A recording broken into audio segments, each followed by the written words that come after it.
92.7 big FM पर आप सुन रहे हैं यादों का idiot box with Nilesh Mishra season 4। कहानियां जिनमें आप मिलते हैं खुद से। दोस्तों, मैं आपको सुना रहा हूं अपनी मंडली के सदस्य आजम कादरी की लिखी कहानी नर्स।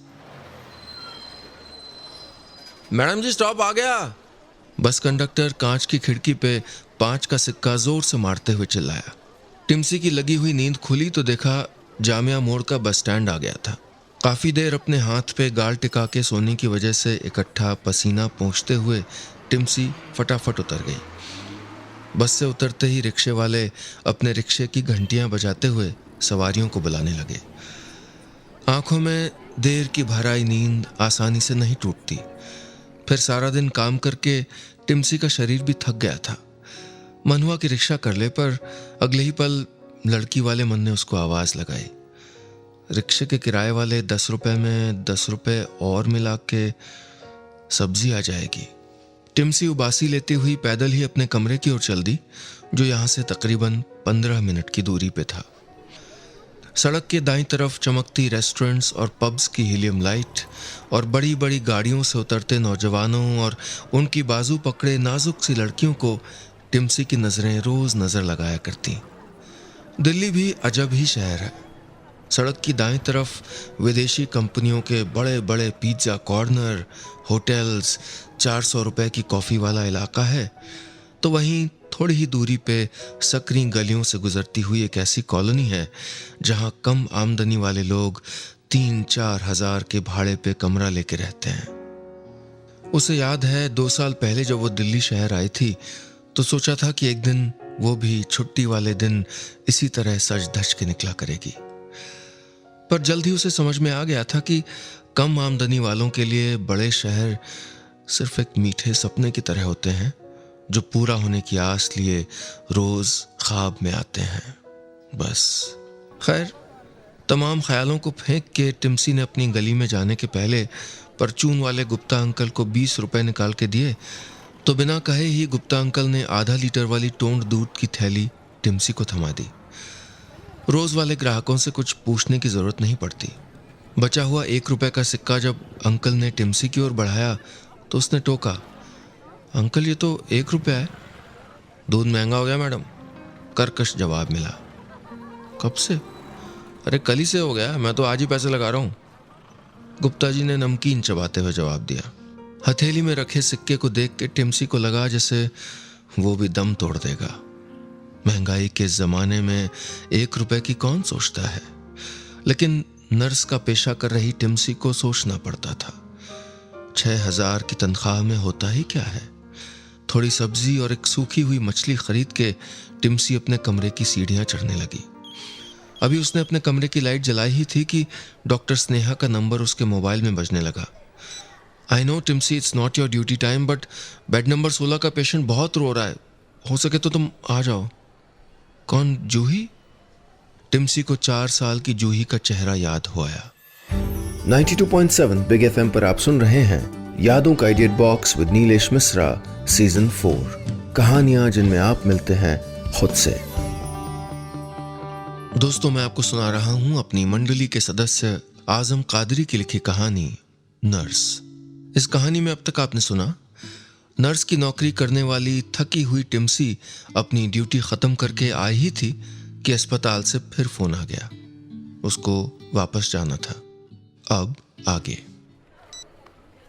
डॉक्टर पेशेंट्स को ऐसे ही बुलाते थे नंबरों से, लेकिन टिमसी उनको नामों से पहचानती थी।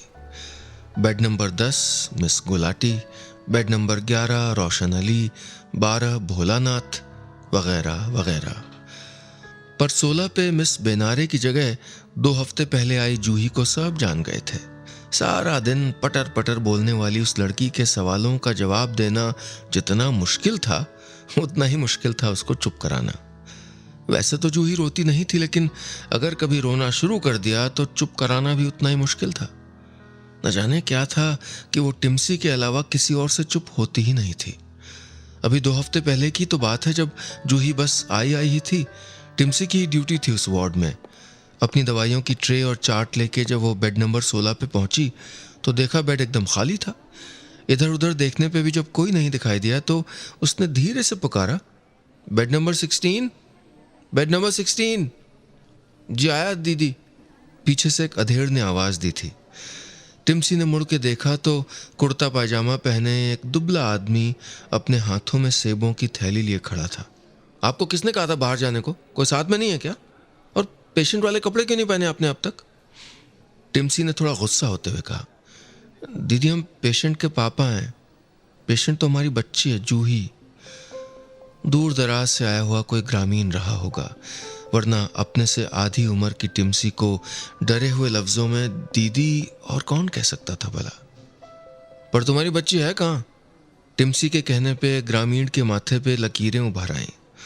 वो इधर उधर देखने लगा तो पास में लेटे एक बुजुर्ग पेशेंट ने टिम्सी को बेड के नीचे इशारा किया। टिम्सी ने झुक के देखा तो एक सांवला सा मासूम चेहरा मुस्कुरा रहा था। अच्छा तो आप यहाँ हैं? टिम्सी ने उस बच्ची को देख के कहा, जो बेड के नीचे बड़े आराम से बैठी अपनी गुड़िया से खेल रही थी। ही। थोड़ा हंसते हुए जूही ने अपने चेहरे को नन्हे हाथों से ढक लिया और उंगलियों के बीच में से टिम्सी को ताकने लगी। मुन्नी बाहर आओ, दीदी को तंग नहीं करते, फिर वो सुई लगा देंगी। ग्रामीण ने झुक के कहा तो जूही का खिलखिलाता हुआ चेहरा अचानक शांत पड़ गया। अपने हाथ धीरे से हटाते हुए उसने टिम्सी को घूरा और हौले से बोली, आप सुई लगा दोगी? उसकी मासूम तोतली आवाज को सुन के टिम्सी थोड़ा मुस्कुराई और बोली, नहीं लगाऊंगी, आप बाहर आइए। था मम्मी तो तुम, जूही ने कहा तो टिम्सी को अपनी मम्मी की कसम खानी पड़ी थी। तमाम बातों के बाद जूही ने मुंह में अंगूठा दबा के छिंगली आगे बढ़ाते हुए टिम्सी से दोस्ती की थी। किसने सिखाया आपको ये सब? मम्मी ने, टिम्सी के पूछने पे जूही ने जवाब दिया था। कहाँ है तुम्हारी मम्मी? टिम्सी ने बेड पे जूही को बिठाते हुए पूछा। भगवान के साथ गई हैं। जूही का मासूम जवाब टिम्सी को एक पल के लिए सुन कर गया था। 92.7 बिग एफएम पर आप सुन रहे हैं यादों का edit box with Nilesh Mishra season 4, कहानियां जिनमें आप मिलते हैं खुद से। दोस्तों मैं आपको सुना रहा हूं अपनी मंडली के सदस्य आजम कादरी की लिखी कहानी नर्स। इस कहानी में अब तक आपने सुना, नर्स की ड्यूटी पूरी करके आई टिम्सी को अस्पताल फिर से जाना था जूही की खातिर। 4 साल की पेशेंट जूही रोने लगी थी। टिम्सी के अलावा वो किसी और की सुनती भी नहीं थी। टिम्सी जूही को याद करती रहती थी। अब आगे। बच्ची के मुंह से मम्मी का जिक्र सुन के पास खड़े उसके पापा के चेहरे पे बेबसी उतर आई। अपने होठों को दबा के टिम्सी ने एक ठंडी सांस खींची और फिर झूठी मुस्कान चेहरे पे लाते हुए पूछा था, तुम्हारा नाम क्या है? जूही। तुतलाती आवाज कितनी सौंधी लग रही थी टिम्सी को। क्या? उसने फिर पूछा था। अरे समझ में नहीं आया, बताया तो, जूही। बच्ची थोड़ा चिढ़ गई थी।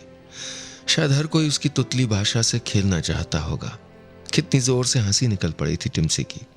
पिता भी हंसते हुए बोला था, दीदी वो जरा तुतलाती है। अपने काम के 2 सालों में उसने कितने मरीजों की सेवा की, कितनों से झगड़ना पड़ा। कुछ याद रहे और कुछ सिर्फ लिस्ट तक ही दर्ज रहे, लेकिन जूही भूल जाने वाली थी ही नहीं। उसके नन्हे सवाल कभी गुदगुदा जाते तो कभी सोचने पे मजबूर कर देते। क्या हुआ ऐसे? उसी दिन अलग से जाते हुए टिम्सी ने जूही के पापा से पूछा था। पता नहीं दीदी, दर्द होता है सर में, खड़े खड़े बेहोश हो जाती है। दिमाग में कोई गिल्टी बता रहे झांसी के डॉक्टर, फिर यहाँ भेज दिया। ग्रामीण ऐसे बता रहा था जैसे टिम्सी उसको बिल्कुल ठीक कर देगी। जीसस सब ठीक करेंगे कह के उसने अपने गले में लटका क्रॉस वाला लॉकेट थाम लिया था। नर्सिंग में आने के पहले टिम्सी ने 2 साल अनाथ बच्चों के लिए काम कर रही एक संस्था में काम किया था। इसलिए कोई भी छोटा बच्चा जब मरीज बन के आता तो अक्सर डॉक्टर्स टिम्सी की ड्यूटी उसी के बेड पे लगा देते। बच्चों को बहलाना मनाना उसको अच्छे से आता था। वो जूही को कभी रंगीन चित्र वाले कॉमिक्स पढ़ के सुनाती तो कभी उसको चिड़िया और चिड्डे की कहानी सुनाती। कुछ ही दिनों में लगने लगा था कि जूही से उसका रिश्ता बहुत पुराना है। थकी हुई टिम्सी की हिम्मत तो बिल्कुल नहीं थी कि वापस अस्पताल जाए। 8 घंटे दवाइयों की खुशबू से दिमाग भी तो बनना जाता था उसका। मन किया कि कह दे नींद का इंजेक्शन दे के जूही को सुला दिया करो, पर सीनियर डॉक्टर्स की बात भी तो नहीं काट सकते। प्राइवेट नौकरी में कब तलवार लटक जाए कोई नहीं जानता। टिम्सी ने सब्जी कमरे के खिड़की वाले कोने में स्लैब से बनी किचन में रख दी। उसके छोटे से कमरे के बीच में एक रस्सी कमरे को 2 हिस्सों में बांटती थी, जिस पे कपड़े लटके रहते। उसकी दोनों रूममेट अभी आई नहीं थी। पेशे से नर्स दोनों सहेलियों की ड्यूटी जब से देर रात की हो गई थी, तब से उसको कुछ राहत थी। इंसान को 2 पल अकेले भी चाहिए होते हैं। उसे अपना 10 बाय 10 का कमरा बड़ा सा लगा। जब तीनों एक साथ होती तो अपना एक कोना पकड़ के बैठी रहती। चलने या टहलने के लिए कोई खाली कोना बचता ही कहाँ था। किराए पे चढ़े इन कमरों में 2 स्लैब डाल के किचन जैसा कुछ दिखने वाला और मकान मालिक कमरों को घर में तब्दील होने का ख्याल किराएदार के मन में डाल देते। कहते सस्ता वाला चाहिए तो बिना किचन का मिलेगा खाली कमरा, और कुछ नहीं, रसोई हो तो घर घर जैसा लगता है। बस कमरे की कीमत 500-1000 और बढ़ जाती और किराया शेयर करने के लिए छोटे कमरे में एक पार्टनर और बढ़ जाता। 92.7 बिग एफएम पर आप सुन रहे हैं यादों का idiot box with Nilesh Mishra season 4, कहानियां जिनमें आप मिलते हैं खुद से। दोस्तों, मैं आपको सुना रहा हूं अपनी मंडली के सदस्य आजम कादरी की लिखी कहानी नर्स। इस कहानी में अब तक आपने सुना, आज 2 पल के लिए टिम्सी को अपना छोटा सा कमरा बड़ा दिखने लगा था, क्योंकि वो अकेली थी।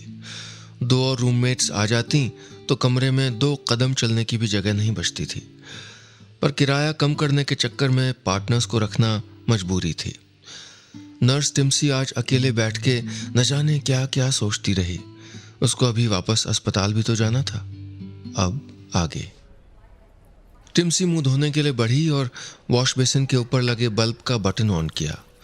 मुंह पे पानी के छींटे मारते हुए शीशे में उसको दीवार पे लगी जीसस की फ्रेम की हुई बड़ी सी तस्वीर दिखाई दी, जिसके आसपास लगी चाइनीज लड़ियां जल बुझ हो रही थीं। ये फ्रेम पिछले साल यहाँ आते हुए मम्मी ने दिया था और कहा था, बेटा जीसस सब दुख हर लेंगे। यहाँ आसपास के कमरों में कितनी ही नर्सेज रहती थीं। आंध्र प्रदेश और दक्षिण की मिशनरीज से आई ये लड़कियां सेवा भाव से नर्सें बनी थीं और लगभग सबके कमरों में ऐसी ही तस्वीरें टंगी मिल जाती। कितनी मेहनत और कड़ी ट्रेनिंग के बाद उनको ये नीली सूट वाली वर्दी मिली थी, जिसके लिए उनको मरीजों की पट्टियां बदलने, दवाई खिलाने और तमाम काम जिनको पेशेंट्स के घर वाले तक करने से मुंह नाक से कोड़ते, वो हंसते हुए करने थे। वो भी सिर्फ 5-6 हज़ार की पगार पे। कड़ी ट्रेनिंग में ही मीठी भाषा और हंसना इनको ऐसे ठूस ठूस के सिखाया जाता कि इनको तकलीफ भी होती तो लगता कि मुस्कुरा रही हैं, बिल्कुल जीसस की तरह। जीसस ने कितने दुख हरे थे इसका तो कोई हिसाब नहीं था, लेकिन दुख में भी हंसते रहना इनको जीसस की तस्वीर जरूर याद कराती रहती थी। इनके गम मुस्कुराहट में जरूर बदल गए थे, लेकिन गम तो थे, और बिल्कुल गम के जैसे, जो चुभते भी थे, दुखते भी थे, लेकिन मुस्कान की शक्ल में। एक एक कमरे में 4-5 लड़कियां रहती थीं। हे भगवान, कैसी बुरी गंध है, मैं तो एक पल बर्दाश्त नहीं कर सकती। ये लोग खाते कैसे?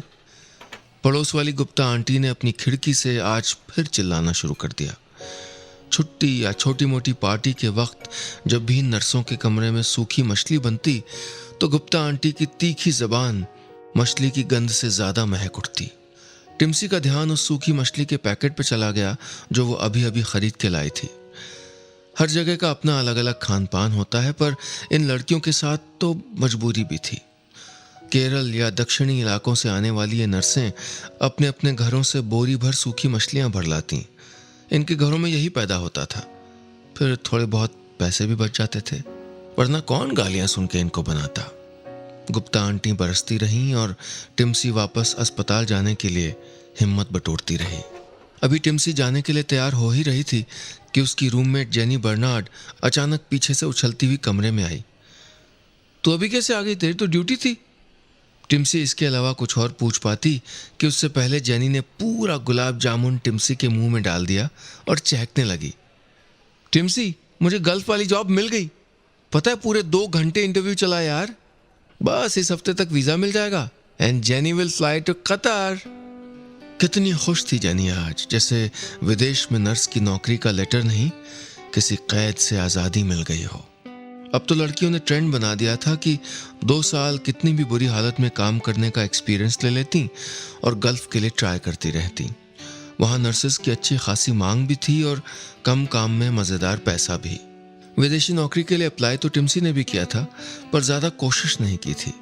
पर अब उसको अपनी केचुए की जैसी ज़िंदगी से चिढ़ होने लगी थी। उसके माँ बाप भी तो बूढ़े हो रहे थे। लेकिन इस वक्त इन तमाम बातों से ज़्यादा टिम्सी को वापस जाने की पड़ी थी उस छोटी सी बच्ची जूही को चुप कराने के लिए। 92.7 बिग एफएम पर आप सुन रहे हैं यादों का edit box with Nilesh Mishra season 4, कहानियां जिनमें आप मिलते हैं खुद से। दोस्तों, मैं आपको सुना रहा हूं अपनी मंडली के सदस्य आजम कादरी की लिखी कहानी नर्स। इस कहानी में अब तक आपने सुना टिम्सी की जैसी न जाने कितनी नर्सें थीं जो कम सैलरी पे जैसे तैसे अपनी ज़िंदगी काट रही थीं। दूसरों की सेवा करने वाली इन नर्सों की खुद की ज़िंदगी को भी सुकून चाहिए था, लेकिन अब विदेशों में काम ढूंढना एक ट्रेंड बन गया था। आज टिम्सी की रूममेट जेनी की नौकरी गल्फ में लग गई थी। टिम्सी भी अच्छे पैसे कमा के अपने माँ बाप को और अपने आप को थोड़ा सुकून देना चाहती थी, लेकिन इस वक्त तो टिम्सी को वापस ड्यूटी पे जाना था, उस छोटी सी बच्ची जूही के पास। अब आगे जल्दी पहुंचना था, इसलिए टिम्सी ने ऑटो करना मुनासिब समझा। मीटर से चलो भैया। मैडम, ये मीटर तो खराब है, आप 60 रुपये देना। ऑटो वाले ने कोई नई बात तो नहीं की थी, पर वहां तक के तो 40 ही लगते हैं। टिम्सी ने उसको समझाने की कोशिश की, लेकिन ऑटो वाला तो खुद को कुछ और ही समझ के बैठा था। आखिरकार मजबूरी में 60 में ही बैठना पड़ा। जो रुपए टिम्सी ने साइकिल रिक्शे में ना बैठ के सब्जी के लिए बचाए थे, उससे कहीं ज़्यादा खर्च हो गए थे। थोड़ी ही देर में अस्पताल का गेट आ गया। अस्पताल के नाम की हीलियम लाइट उन रेस्टोरेंट्स जैसे ही चमक रही थी। जगह जगह 5 स्टार होटलों जैसे इन अस्पतालों की चमक में नर्सों की ज़िंदगी तो बस 0 वॉट के बल्ब के जैसी थी। वार्ड नंबर 7 में दाखिल होते ही टिम्सी को जूही के रोने की आवाज़ कॉरिडोर से ही सुनाई देने लगी। जूही के पापा और 2 नर्सें उसको चुप कराने की कोशिश कर रही थीं। अरे जूही, क्या हुआ मेरी एंजल को? टिम्सी ने पास आते ही कहा। थैंक्स टिम्सी, तुम आ गई। कितनी देर से चुप कराने की कोशिश कर रहे हैं, चुप ही नहीं होती। एक नर्स ने जूही का बेड छोड़ते हुए कहा। क्या हुआ जूही? टिम्सी ने अब तक जूही को अपनी बाहों में ले लिया था। दीदी, मेरी दूधिया फेंक दी, उसको तोत लग गई, कहते हुए जूही और जोरों से चीखने लगी। तब पता चला कि जूही को नहलाते वक्त वार्ड लेडी ने उसकी गुड़िया छीन के फेंक दी थी, जिससे वो गंदी हो गई थी। और इसी बात पे जूही ने इतना रोना धोना मचाया कि फिर संभली ही नहीं। पापा ने भी कितनी बार कहा कि बेटा नई गुड़िया ले आएंगे, पर वो नहीं मानी। अच्छा, रोते नहीं है, कहाँ है आपकी गुड़िया? टिम्सी ने जूही के मोटे मोटे आंसू पोंछते हुए कहा। रोते हुए जूही ने अपने पापा की तरफ इशारा किया तो उसके पापा ने हाथ से बनी कपड़े की गुड़िया टिम्सी को थमा दी। पुरानी साड़ी के कपड़े से बनी हुई गुड़िया लेके टिम्सी ने उसको अपने दुपट्टे से साफ किया और जूही से बोली, अरे हाँ, इसको तो चोट लगी है, कोई बात नहीं, हम इसको अभी ठीक कर देते हैं। जूही, तुम इसको पुचकारो, हम अभी दवाई लेके आते हैं। सुबकते हुए जूही ने अपनी गुड़िया को थाम लिया। टिम्सी अंदर से बैंडेज लेके आ गई। फिर हौले से उसने गुड़िया के पैर पे बैंडेज बांधा और अपने माथे पे लगी छोटी सी बिंदी निकाल के गुड़िया के माथे पे लगा दी। बोली, अरे वाह, देखो आपकी गुड़िया तो ठीक हो गई है ना। गुड़िया की बिंदी देख के जूही खिलखिला दी। बच्चों का अपने बेजान खिलौनों से रिश्ता इंसानों से भी गहरा होता है। प्यार के जरा से मलहम से गुड़िया और जूही दोनों मुस्कुराने लगे थे। बच्चों को समझाने से ज़्यादा उनको समझना ज़रूरी होता है। 2 दिन बाद जब टिम्सी अपने सो कॉल्ड किचन में खाना बना रही थी कि तभी मम्मी का फ़ोन आया। बेटा, हम सब ठीक हैं, सोच रहे हैं कि इस बार ईस्टर पे वहीं आ जाएं तेरे पास। माँ ने जैसे ही कहा, टिम्सी की नजरें अपने 10 बाय 10 के कमरे को देखने लगी थीं। सारी बातें करके मम्मी अंत में हिचकते हुए बोली, बेटा भाई की स्कूल की फीस काफी हो गई है, कुछ पैसे हो तो। अंत में कही गई बात हमेशा वही होती है जिसके लिए फोन किया गया होता है।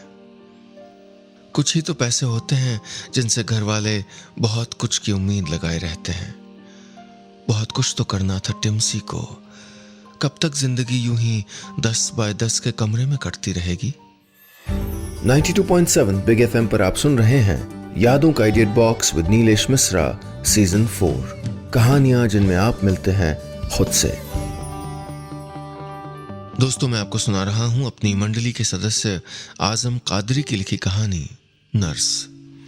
इस कहानी में अब तक आपने सुना अस्पताल वापस आके टिम्सी ने कितने बचकाने ढंग से जूही को चुप करा दिया था। नन्ही जूही को चंद दिनों में कितने अच्छे से समझने लगी थी टिम्सी। अब आगे। जेनी ने अपनी नौकरी की खुशी में घर पे पार्टी रखी थी।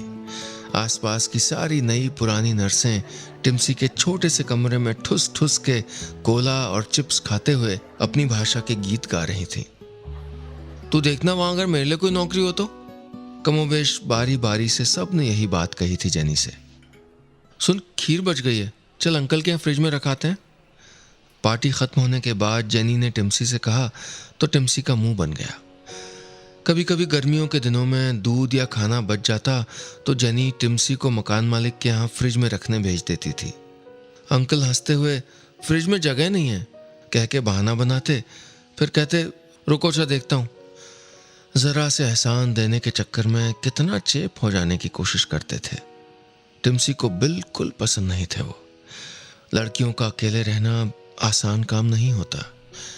अरे यार इतना मत सोच, अपनी पहली सैलरी मिलते ही मैं पैसे भेजूंगी, तू फ्रिज ले लेना। जेनी ने टोका और खीर का भगोना लेके वो नीचे चली गई। टिम्सी ने ठान लिया था कि चाहे जो भी हो वो विदेश में नौकरी जल्द ही ढूंढ लेगी। दिन गुजरते गए। टिम्सी अपने काम के साथ एजेंसियों को इंटरव्यू देती रही और इधर जूही की जांचों की फाइल्स मोटी होती गईं। डॉक्टरों ने बहुत कोशिश की थी कि दवाई से जूही के सर में पल रहा ट्यूमर ठीक हो जाए, लेकिन तमाम कोशिशें नाकाम रही थीं। रोज बरोज जूही की हालत खराब हो रही थी और ग्रामीण का बदन महीने भर में आधा हो गया था। इतने दिनों तक अस्पताल का खर्चा कैसे दे रहा होगा? शायद ऐसे ही जैसे टिम्सी अपनी जिंदगी खचोड़ रही है। ये तमाम सवाल थे जो सिर्फ सवाल थे, इनके जवाब शायद कभी थे ही नहीं। जूही और टिम्सी दोनों ही अपने भाग्य से लड़ने की कोशिश कर रहे थे। वो सामान्य दिनों की तरह ही एक सामान्य दिन था। गुलाटी अंकल को दवाई खिलाते वक्त टिम्सी का मोबाइल बजा। शायद उसकी किस्मत ने दस्तक दी थी। टिम्सी गोम्स, एक महिला की सधी हुई आवाज थी। You've been selected for a job interview in Dubai. It'll be day after. Please confirm. टिम्सी खुशी से झूम गई थी। दुबई के किसी अस्पताल के लिए उसका जॉब इंटरव्यू था। परसों उसने फोन रखा और अपने दोस्तों में खुशखबरी बांटने बाहर चली गई। अभी वो सबको बता रही थी कि सामने से वो ग्रामीण आदमी आता हुआ दिखाई दिया, छोटी सी जूही का पिता। घबराहट उसके चेहरे पे पसीना बन के चिपकी हुई थी। दीदी, परसों ऑपरेशन बताएं डॉक्टर साहब, जान का जोखिम है, कहते हुए उसकी आवाज भर्रा गई थी। एक पल के लिए सब शांत हो गया। सब ठीक होगा। अब इसके अलावा टिम्सी कह भी क्या सकती थी? एक नर्स होने के नाते जितना हुआ उससे कहीं ज्यादा किया था उसने। परसों दोनों के भाग्य का फैसला होना था।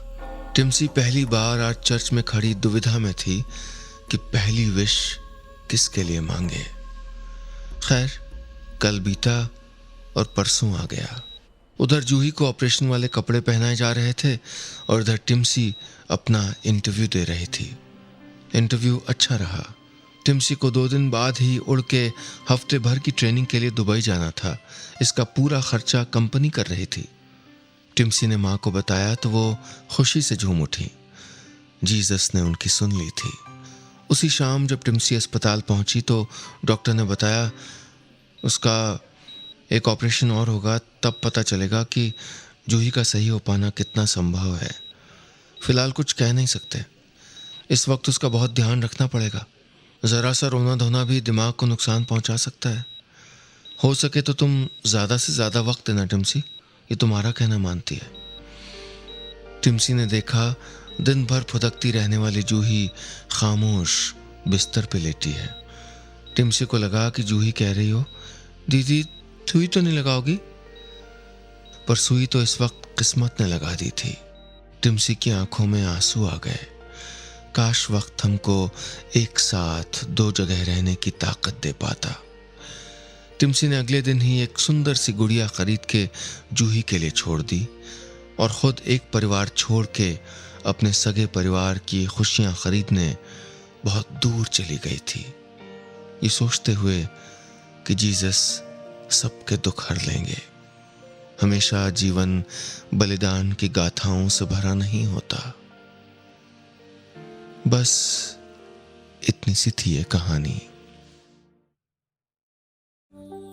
दोस्तों कहीं जाइएगा नहीं, क्योंकि थोड़ी देर में वापस आता हूं लेके आपका पुराना पसंदीदा ऑडियो पोस्टकार्ड। सुनते रहिए यादों का idea box with Nilesh Mishra season 4, कहानियां जिनमें आप मिलते हैं खुद से, सिर्फ 92.7 बिग एफएम पर।